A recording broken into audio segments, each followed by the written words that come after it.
बेईमानी से ही लालच शुरू होता है। लालच में इंसान सब कुछ खोता है।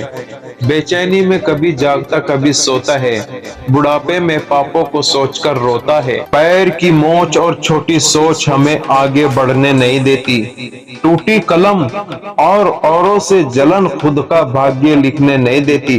काम का आलस और पैसों का लालच हमें महान बनने नहीं देता। अपना मजहब ऊंचा और गैरों का छोटा, ये एक सोच हमें इंसान बनने नहीं देती। हर किरदार अपने जस्ट के पीछे भागता है, अहंकार, भूख और लालच के लिए, और उसी लालच की वजह से इंसान का ईमान डगमगा जाता है और वे सबसे बड़ी गलती कर बैठता है। घर था रोशन जिससे मेरा उस घर का दिया दे दिया। जिगर का टुकड़ा मैंने बेगाने के हाथों में सौंप दिया। तब भी वे मुझसे पूछते हैं कि हद में आपने ऐसा क्या किया। घर का खिलौना दे दिया, आंगन का चंदा दे दिया, मन दे दिया, धन दे दिया, जो था अब तक अपना वे सब दे दिया। जैसे आप अपनी बहन को ससुराल में खुश देखना चाहते हो, वैसे ही आप अपनी पत्नी को भी खुश रखो, क्योंकि वे भी किसी की बहन है। जेब में रखा पेन कोई मांग ले, हम देने में हिचकिचाते हैं। ये बेटी वाले क्या जिगर रखते हैं जो कलेजे का टुकड़ा सौंप देते हैं। और बेशरम है वे लोग जो इतनी कीमती चीज लेने के बाद भी कीमत मांगते हैं। बेटी ससुराल में खुश होती है तो खुशी होती है, बहू ससुराल में खुश होती है तो खराब लगता है। दामाद बेटी की मदद करे तो अच्छा लगता है, बेटा बहू की मदद करे तो गुलाम लगता है।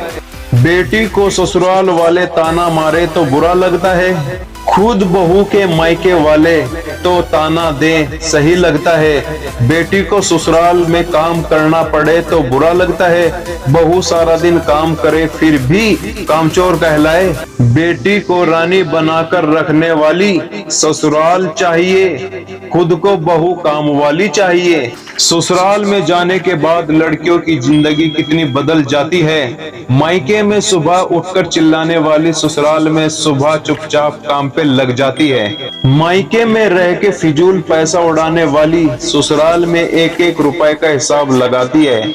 मायके में सबसे ज्यादा नखरे दिखाने वाली ससुराल में सबके नखरे उठाती है। मायके में छोटी सी बात पर रोने वाली ससुराल में मुस्कुराकर अपना दर्द छिपाती है। मायके में सबसे पहले खाना खाने वाली ससुराल में सबको खाना खिलाने के बाद खाती है। देखा ससुराल जाने के बाद लड़कियों की जिंदगी कितनी बदल जाती है। कोई मायका तो कोई ससुराल कहलाए, कोई बताए हम बेटियां घर कौन सा कहलाएं। मम्मी बोलती थी ठंड लग जाएगी, बाहर ज्यादा मत घुमा कर। सास को नहीं दिखता ठंड में बहू घंटों से गीले कपड़ों में घूम रही है। मम्मी कहती थी सर्दी बहुत है, बिस्तर में जाकर आराम कर। सास कहती है मेहमान आने वाले हैं, जल्द से जल्द काम कर। सर्दी में देरी से उठी तो मम्मी ने किया नहीं कोई सवाल, ससुराल में थोड़ी देर क्या हुई मच गया बवाल। दहेज के लिए तंग करने वालों, तुम्हें क्या पता उस बाप की क्या हालत होगी जिसने जिंदगी भर पलकों पर बिठाकर बेटी को पाला पोसा और सारी जिंदगी की कमाई तुम लोगों को दे दी। बेटियों को जब विदाई क्या करे तो उन्हें बताया करो कि हमने इंसान का बच्चा देखकर रिश्ता किया है। अगर जानवर निकल जाए तो वापसी का दरवाजा खुला है, उसको छोड़कर वापस आ जाना, क्योंकि शादी दोबारा हो सकती है और जिंदगी एक बार ही मिलती है। उससे खुदगर्जी और लालची इंसानों के लिए मत गंवाना। अपने ही पिता से मिलने के लिए जहां लड़कियों को अपनी सास से इजाजत मांगनी पड़े और उसे इजाजत ना मिले, वे ससुराल बेटियों के लिए किसी जेल से कम नहीं होता। एक बच्ची ने अपने पापा से पूछ ही लिया कि पापा आप मुझे दहेज में क्या क्या देंगे।